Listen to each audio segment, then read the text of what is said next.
says what? Everything is owned in common. Everything gained by hunting and cooking and fishing and trading goes into ye common stock. Everybody's livelihood comes out of ye common stock, and they nearly starved to death. And William Bradford says this was tried by well-meaning people, but it shows the emptiness of the theory of Plato, applauded recently by scholars, that the taking away of property and owning it in communal would make everyone happy, as if they were wiser than God. And so he said that the young men objected to doing twice as much work as an older man, but not getting any more. He says that the older men objected to being classified in labor with the young men, considered it a type of disrespect.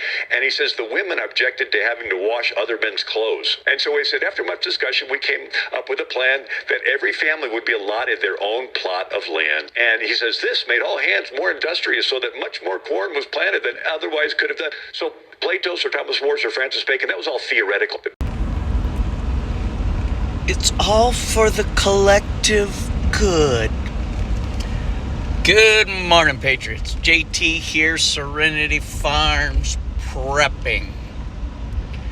So that first minute was what good-meaning pilgrims, settlers, tried to do the first year in America. And it didn't work. Because when people are not required to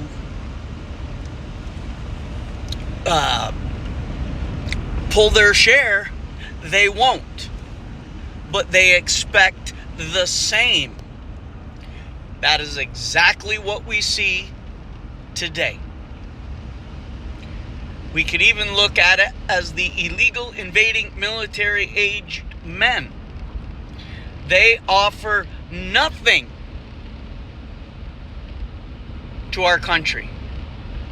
Approximately 30 to 50 million illegals here, contributing almost nothing while getting everything. Now, granted, the Democrats have created the collective good mentality amongst their sheepletards as well, and that's known as generational welfare. Section 8, food stamps. What else they get? EBT cards and milk plans and cheese, everything, whatever they want. And they get a lot of it. Matter of fact, the incentive is to make babies to get more. It doesn't work. And it shows. The Pilgrims almost starved, and then they quickly saw the error of their ways and said, as that little video describes, let's give each family here a plot. They will work that plot, and that will be their food supply. If they have extra, they may sell it in the open marketplace, or trade, or barter. And that's how it's supposed to work. I bring all this up because this mentality also must be incorporated into a prepper group or community. Now, most prepper groups or communities don't give individual plots to each person joining the group. They have a centrally located plot and likely group of animals that everyone who is physically able must contribute equally.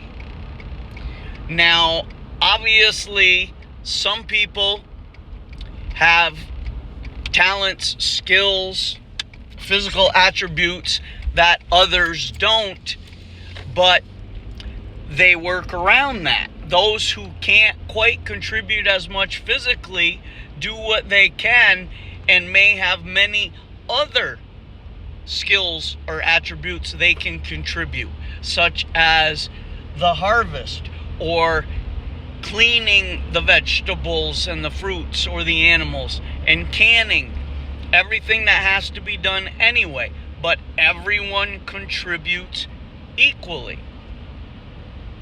Now, in most groups, it will primarily be the men responsible for security, construction, physical labor type things, and the ladies will do everything else that they can. Some cooking, some cleaning, first aid, teaching the children. It's the way that it is. It's not degrading anyone or saying they can't do something.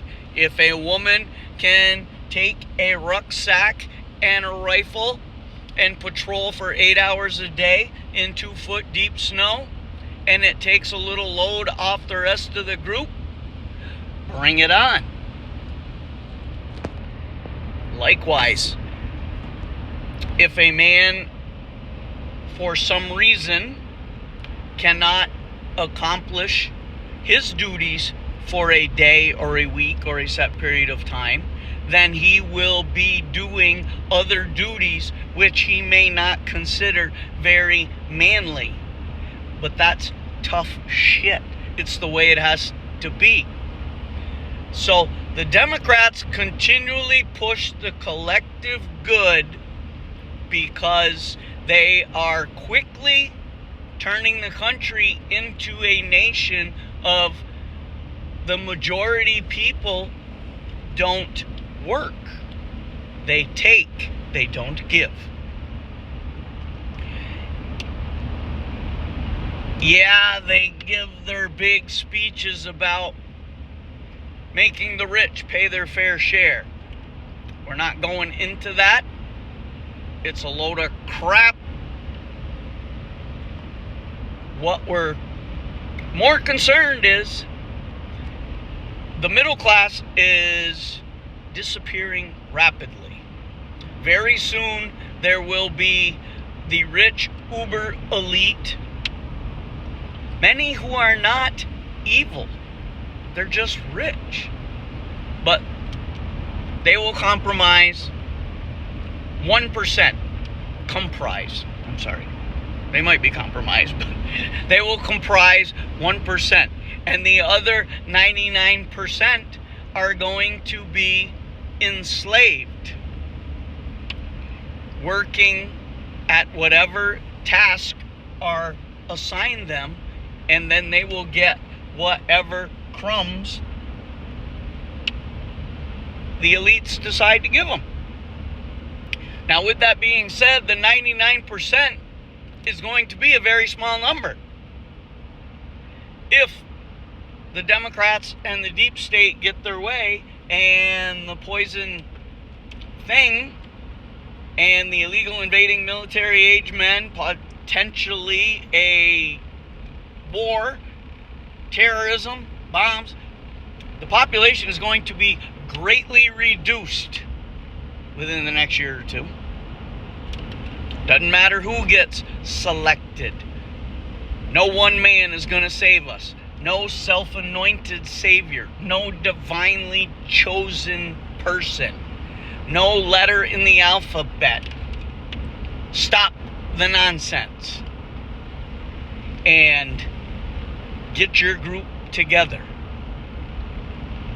But don't manage it for the collective good.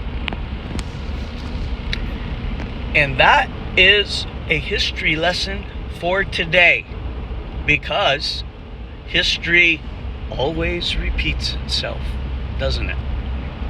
Jake, signing.